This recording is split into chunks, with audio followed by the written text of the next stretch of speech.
আসসালামু আলাইকুম। আশা করছি যে যেখান থেকে দেখছেন অনেক অনেক ভালো আছেন, সুস্থ আছেন। আজকে আমি নিয়ে এসেছি একেবারে ভিন্ন ধরনের একটা চিকেনের রেসিপি। খুবই সহজ, খেতে অসম্ভব মজার। যখন একঘেয়েমো চিকেন খেতে খেতে আর ভালো লাগে না, তখন এই চিকেনটা অবশ্যই ট্রাই করবেন। আশা করি অনেক বেশি ভালো লাগবে। এই চিকেনটা চাইলে সালাদের মতো করেও আপনি সার্ভ করতে পারেন, অথবা পোলাও, ফ্রাইড রাইস, সাদা ভাত, নান, পরোটা সব কিছুর সাথেই অতুলনীয়। যে সবজি বাসায় থাকবে সেই সবজি দিয়েই তৈরি করে নিতে পারেন, শুধু লাগবে চিকেন। চলুন তাহলে শুরু করা যাক চিকেনের এই স্পেশাল রেসিপিটা।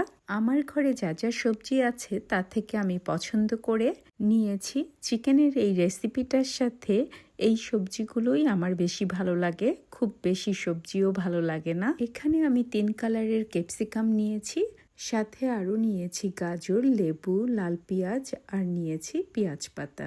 সবগুলো সবজি একই রকমভাবে কাটতে হবে। যদি লম্বা করে কাটি সবগুলোই লম্বা, আর যদি গোল করে কাটি সবগুলোই গোল, তার মানে একই রকম সাইজ।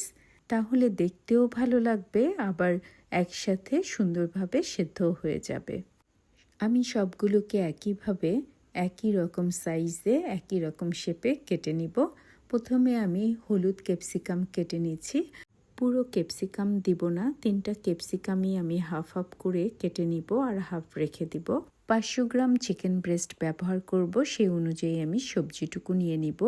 চিকেনই বেশি থাকবে, সবজির পরিমাণ তুলনামূলক কম থাকবে, কারণ এটা চিকেনের রেসিপি।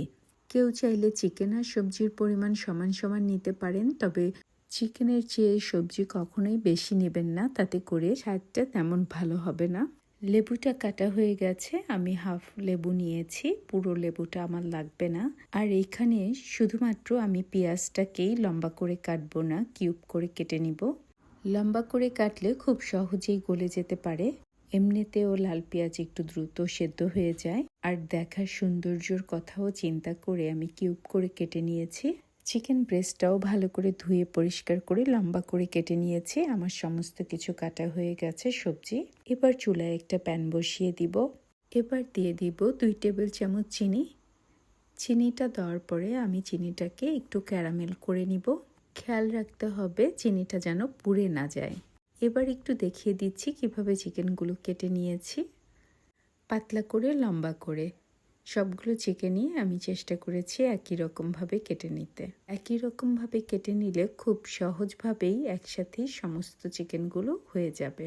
চিনিটা খানিকটা গলে এসেছে, আমি একটু নেড়ে দিব।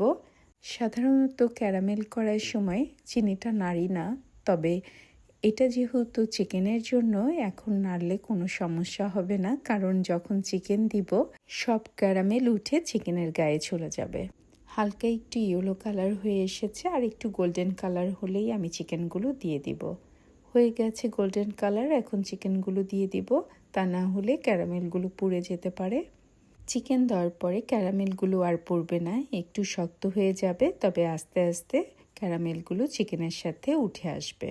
যতটুকু চিকেন সেই অনুযায়ী আমি হাফ চা চামচ লবণ দিয়ে দিব, যাতে করে লবণটা চিকেনের ভিতরে ঢুকে যায় সুন্দরভাবে। এরপরে দিয়ে দিব 1 চা চামচ রসুনের গুঁড়ো, দিয়ে দিব 1 চা চামচ আদার গুঁড়ো। আমি যেহেতু একটু ভাজা ভাজা করে নিব চিকেনগুলোকে, তাই আমি গুঁড়োগুলোই ব্যবহার করছি। যদি হাতের কাছে গুঁড়ো না থাকে সেক্ষেত্রে বাটাও দিতে পারেন, সেক্ষেত্রে একটু বেশি ভাজতে হবে। এই পর্যায়ে এসে আর কিছুই দিব না, এখন খুব ভালো করে চিকেনের সাথে লবণ, আদা, রসুনগুলো ভেজে নিব। আপনারা হয়তো খেয়াল করেছেন এখন পর্যন্ত আমি এখানে কোনো তেল ব্যবহার করিনি। চিকেন ভাজতে ভাজতেই খানিকটা পানি বের হবে, সেই পানি দিয়েই চিকেনটা রান্না করে নিব। এখানে বাড়তি কোনো পানি ব্যবহার করব না। বেশ খানিকটা পানি যখন শুকিয়ে এসেছে তখন দিয়ে দিচ্ছি 1 চা চামচ সাদা গোলমরিচের গুঁড়ো। হাতের কাছে যদি সাদা গোলমরিচের গুঁড়োটা না থাকে সেক্ষেত্রে কালো গোলমরিচের গুঁড়ো ব্যবহার করা যেতে পারে। কালো গোলমরিচের গুঁড়ো ব্যবহার করলে হাফ চা চামচ দিতে হবে।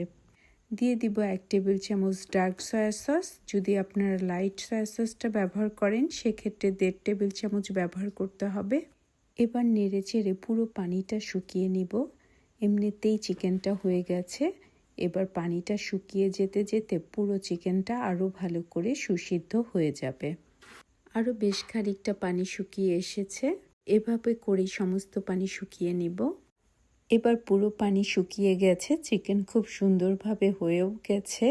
এই পর্যায়ে এসে দিয়ে দিব 1 চা চামচ সুইট চিলি সস। এবার আরেকটু কিছুক্ষণ ভেজে নিব। আমি কিন্তু খুব অল্প অল্প সময় ভেজে নিচ্ছি। এ পর্যায়ে এসে দিয়ে দিব কেটে রাখা গাজরগুলো দেওয়ার পরেও চিকেনের সাথে কিছুক্ষণ ভেজে নিব। এরপরে দিয়ে দিব কেটে রাখা ক্যাপসিকামগুলো। আমি সবগুলো ক্যাপসিকাম একসাথেই দিব। ক্যাপসিকামগুলো দেওয়ার পরেও কিছুক্ষণ ভেজে নিব।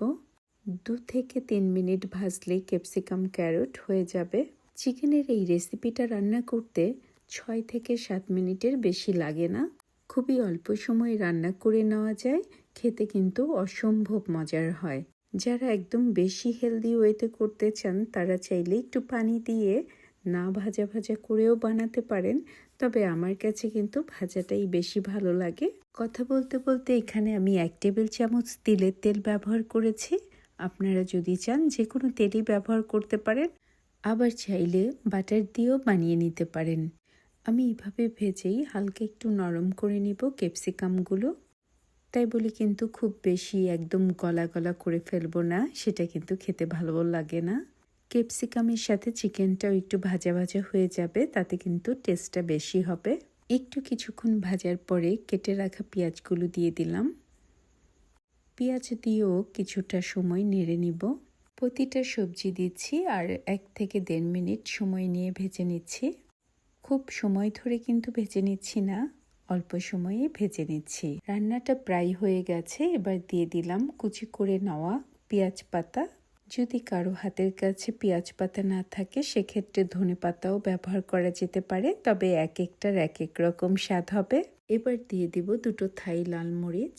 এখানে আমি সাদা গোলমরিচ ছাড়া অন্য কোনো ঝালই ব্যবহার করিনি, তবে সাদা গোলমরিচের গুঁড়ো দিয়েছি 1 চা চামচ। আর এই 2টো থাই মরিচ অনেক ঝাল, আপনারা আপনাদের স্বাদ অনুযায়ী ঝালটা দিয়ে দিবেন। মরিচটা দেওয়ার পরে একটু নেড়ে নিব। চিকেনে 1/2 চা চামচ লবণ ব্যবহার করেছিলাম, এরপর আর কোনো লবণ ব্যবহার করিনি, তাই এখন চেক করে দিয়ে দিচ্ছি 1/2 চা চামচ লবণ। এখন দিয়ে দিব আগে থেকে কেটে নেওয়া অর্ধেক লেবুর রস।